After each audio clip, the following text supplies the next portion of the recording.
Assalamualaikum warahmatullahi wabarakatuh. Nama saya Onik Novita Arianti, NIM 200604844017 kelas 2020A. Di sini saya akan membacakan jawaban UTS metodologi penelitian. Yang pertama, jelaskan konsep dasar hakikat ilmu. Konsep dasar hakikat ilmu adalah ilmu yang mengkaji tentang hal-hal yang dapat diindra untuk meletakkan teori-teori umum dalam menafsirkan ilmu. Ilmu adalah suatu kegiatan penelitian terhadap suatu gejala atau kondisi pada suatu bidang dengan menggunakan berbagai prosedur, cara alat, dalam metode ilmiah lainnya yang bertujuan untuk menghasilkan suatu kebenaran yang hakiki. Ilmu sendiri memiliki 3 dasar, yaitu ontologi, epistemologi, dan aksiologi.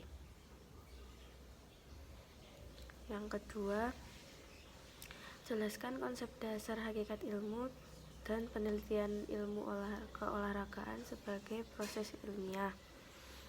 Konsep dasar ilmu ada 8. Yang pertama, ontologi, cabang filsafat yang mempelajari tentang hakikat sebuah ilmu, wujud yang hakiki dan objek tersebut. Epistemologi, ilmu yang menjelaskan tentang cara atau teknik sarana yang membantu kata dalam mendapatkan ilmu. Epistemologi mengkaji secara mendalam dan radikal tentang asal mula pengetahuan, strukturnya, metode, dan validitas pengetahuan. Aksiologi adalah cabang filsafat yang mempelajari tentang nilai, kegunaan, atau manfaat ilmu itu sendiri. Konsep dasar penelitian adalah proses penemuan jawaban yang ilmiah atau masalah yang terjadi melalui pendekatan yang sistematis, logis, kritis, yang terkontrol oleh bukti empiris untuk mencapai kebenaran ilmiah atau pengetahuan ilmiah. Yang ketiga, jelaskan apa pengertian penelitian. Penelitian adalah sebuah kegiatan pengumpulan, pengolahan, analisis, dan penyajian data, pengkajian atau meneliti untuk memecahkan masalah atau menemukan titik terang maupun untuk menguji hipotesis. Yang keempat, jelaskan ada berapa macam jenis penelitian. Yang pertama, ada penelitian hipotesis. Penelitian hipotesis ini penelitian yang bertujuan untuk membuat rekonstruksi masa lampu. Yang kedua, penelitian deskriptif, yaitu metode penelitian yang memperlihatkan karakteristik populasi atau fenomena yang tengah diteliti. Yang ketiga, ada penelitian perkembangan, yaitu penelitian yang bertujuan untuk menyelidiki pola urutan penumbuhan atau perubahan sebagai fungsi waktu. Yang keempat, ada penelitian kasus dan penelitian lapangan. Penelitian yang bertujuan untuk mempelajari secara intensif tentang latar belakang keadaan sekarang dan interaksi lingkungan suatu unit sosial, individu, kelompok, dan masyarakat. Yang kelima, ada penelitian eksperimen. Penelitian yang bertujuan untuk menyelidiki kemungkinan sebab akibat dengan cara mengenakan kepada suatu atau lebih dari kondisi perlakuan dan membandingkan hasilnya dengan suatu atau lebih kelompok kontrol. Selanjutnya ada penelitian korelasional. Penelitian yang bertujuan untuk meneliti sejauh mana variasi-variasi pada suatu faktor berkaitan dengan variasi-variasi faktor lain. Yang terakhir, penelitian kuasa komparatif. Penelitian yang bertujuan untuk mengembangkan keterampilan baru atau cara-cara pendekatan baru untuk memecahkan masalah dengan cara penerapan langsung di dunia kerja atau dunia aktual.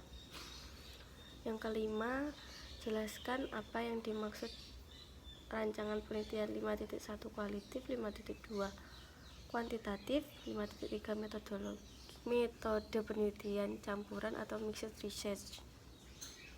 Yang pertama, penelitian kualitatif adalah penelitian yang sifatnya deskriptif, penelitian ini cenderung menggunakan analisis. Dalam melakukan penelitian ini, proses dan makna lebih ditujukan dengan menggunakan landasan teori berdasarkan fakta yang ada di lapangan.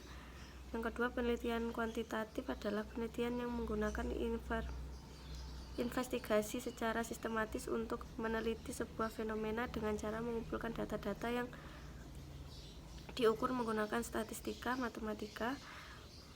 Untuk komputasi ini menggambarkan teori ini hipotesis yang memiliki kaitannya dengan fenomena-fenomena alam.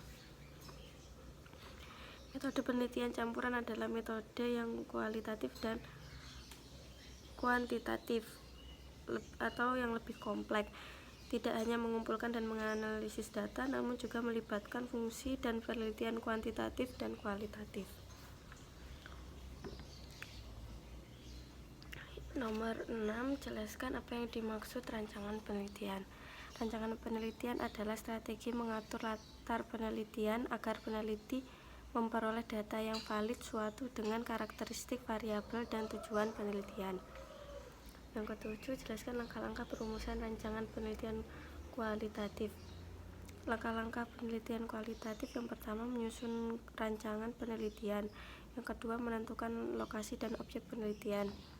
Yang ketiga, mengumpulkan data. Yang keempat, menganalisis data. Yang kelima, penyajian data. Yang keenam, penutup. Yang ketujuh, kesimpulan. Jelaskan langkah-langkah perumusan rancangan penelitian kuantitatif. Langkah-langkahnya: yang pertama, mengidentifikasi, memilih, dan merumuskan masalah. Yang kedua, menyusun kerangka pemikiran. Yang ketiga, merumuskan hipotesis. Yang keempat, menguji hipotesis secara empirik. Yang kelima, melakukan pembahasan. Yang keenam, kesimpulan. Sekian itu jawaban saya nomor 1 sampai 8.